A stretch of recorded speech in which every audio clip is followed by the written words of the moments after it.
Hello बच्चों, let's see the question. So the question says among the statements 1 to 4 the correct ones are. तो हमारे पास 1 to 4 चार statement given है, हमको इसमें से करेक्ट ones निकालना है। 1 में क्या है, decomposition of hydrogen peroxide gives dioxygen. दूसरा क्या है, like hydrogen peroxide compound such as KClO3 Pb lead nitrate and sodium nitrate when heated liberate dioxygen. तीसरा, 2 ethyl anthraquinone is useful for the industrial preparation of hydrogen peroxide. और चौथा क्या है, hydrogen peroxide is used for the manufacture of sodium perborate. तो ये चार statement में से कौन सा सही है वो हमको निकालना है। ऑप्शन क्या क्या है देखिए, option 1 is 1 3 4 only, option 2 1 2 3 and 4, option 3 1 2 and 3 only, and option 4 1 and 3 only. तो चलिए सबसे पहले देखते हैं इस क्वेश्चन का की कॉन्सेप्ट क्या है।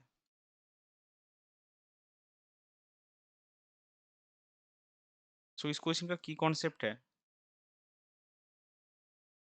प्रॉपर्टीज ऑफ हाइड्रोजन पेरोक्साइड यानी कि H2O2। तो अभी देखिए पहला जो स्टेटमेंट है,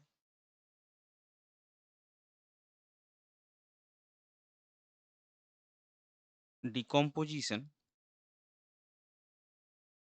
of H2O2 produce water and oxygen. तो ये आपका सही हो गया। H2O2 जो है वो आपको डिकम्पोज होकर क्या बनाएगा, वाटर प्लस ऑक्सीजन। दूसरा स्टेटमेंट बोला क्या है, क्या कि जैसे H2O2 आपका डिकम्पोज होकर डाइऑक्सीजन का oxygen gas O2 gas liberate करता है, ये KClO3 lead nitrate and NaNO3 भी आपका वैसा ही करेगा। तो इसका डिकम्पोजिशन भी हम देख लेते हैं। तो KClO3 कैसे डिकम्पोज होता है, ये आपके सॉलिड सब्सटेंस है, तो इसमें आपको हीट देना पड़ेगा। तो ये 2KCl plus 3O2 lead nitrate, ये कैसे डिकम्पोज करेगा, ये आपका डिकम्पोज करेगा 2PbO प्लस 4NO2 प्लस आपका आएगा O2। देन लास्ट में आपका है NaNO3, ये डिकम्पोज करेगा 2। तो हमने क्या देखा, ये तीनों जो स्पीसीज है तीनों के डिकम्पोजिशन में आपका डाइऑक्सीजन गैस प्रोड्यूस हो रहा है, जैसा कि आपका H2O2 को डिकम्पोजिशन में भी हो रहा था। तो ये दोनों आपका करेक्ट स्टेटमेंट हो गया। तीसरा क्या गिवन है, तीसरा आपको गिवन है दैट 2 इथाइल एंथ्राक्विनोन जो है वो H2O2 के प्रिपरेशन के लिए यूजफुल है, यूजफुल इंडस्ट्रियल प्रिपरेशन में। तो ये जो इंडस्ट्रियल प्रिपरेशन है ये कैसे होता है देख लीजिए एक बार। तो सबसे पहले आपको क्या करना है, आपको 2 इथाइल एंथ्राक्विनोन लेना है।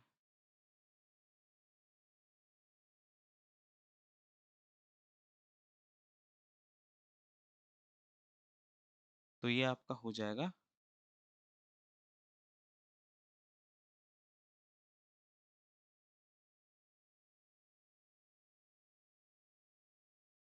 2 इथाइल एंथ्राक्विनोन। आपको इसमें क्या देना है, आपको इसमें देना है H2 कैटलिस्ट। तो आपका जो प्रोडक्ट बनेगा,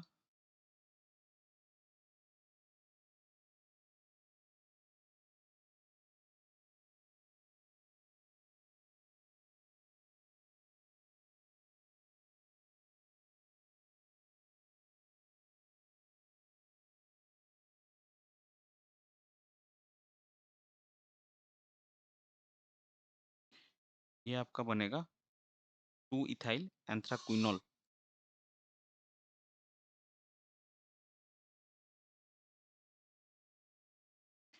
एंथ्राक्विनोल, और इसमें अगर आप ऑक्सीजन देंगे तो ये बनाएगा आपका H2O2 प्लस फिर से आपका वही 2 इथाइल एंथ्राक्विनोल बन जाएगा, सॉरी क्विनोन बन जाएगा। 2 इथाइल एंथ्राक्विनोन, ये देखिए यहाँ पे एक C2H5 आएगा और यहाँ पे एक C2H5 आएगा। तो हमने क्या देखा कि 2 इथाइल एंथ्राक्विनोन की मदद से हम H2O2 जो है उसका इंडस्ट्रियल प्रिपरेशन कर सकते हैं। और लास्ट स्टेप में ये क्या होता है, लास्ट स्टेप में अगर आप H2 डालेंगे तो ये जो कंपाउंड है इसका एक ऑर्गेनिक लेयर बन जाएगा।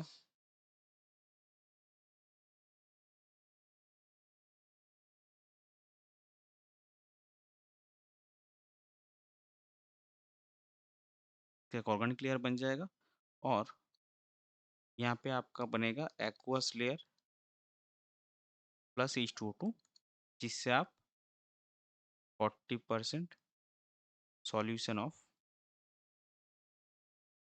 H2O2 मिलेगा आपको। और ऑर्गेनिक लेयर क्या करेगा, फिर से ये 2 इथाइल एंथ्राक्विनोन का लेयर है, तो आप ये फिर से कर सकते हो। तो ये है जो यूजिंग 2 इथाइल एंथ्राक्विनोन H2O2 यानी कि हाइड्रोजन पेरोक्साइड प्रिपरेशन का इंडस्ट्रियल मेथड। सो जो तीसरा स्टेटमेंट हमको बोला गया है कि 2 ethyl anthraquinone is useful for the industrial preparation of hydrogen peroxide, ये भी आपका सही है। और लास्ट चौथा हमारा क्या है कि जो सोडियम परबोरेट है उसके मैन्युफैक्चर में हम H2O2 यूज कर सकते हैं। तो चौथा होगा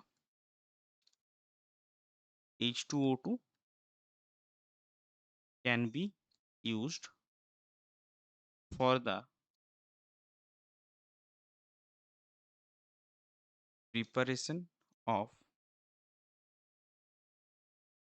sodium परबोरेट। तो कैसे होता है, आपको बोरा लेना है Na2B4O7, इसके साथ आप NaOH एंड H2O2 का रिएक्शन करवाएंगे तो आपको क्या मिलेगा, तो आपको मिलेगा 2 NaBO3 प्लस, सॉरी यहाँ पे आ गया आपका 4 NaBO3 प्लस 5H2O। ये जो NaBO3 है ये आपका है सोडियम पर बोरेट। सो ये चौथा स्टेटमेंट भी आपका सही होगा। तो हम क्या बोल सकते हैं, all the given statements are correct. तो देखिए कौन सा ऑप्शन में गिवन है, ऑप्शन 2 में आपका है 1 2 3 एंड 4, यानी कि सारे ऑप्शंस करेक्ट है। सो इस पर्टिकुलर क्वेश्चन के लिए आपका करेक्ट फाइनल आंसर हो जाएगा option 2, that is 1 2 3 and 4 are correct statements. I hope you understood it well. Best of luck, thank you.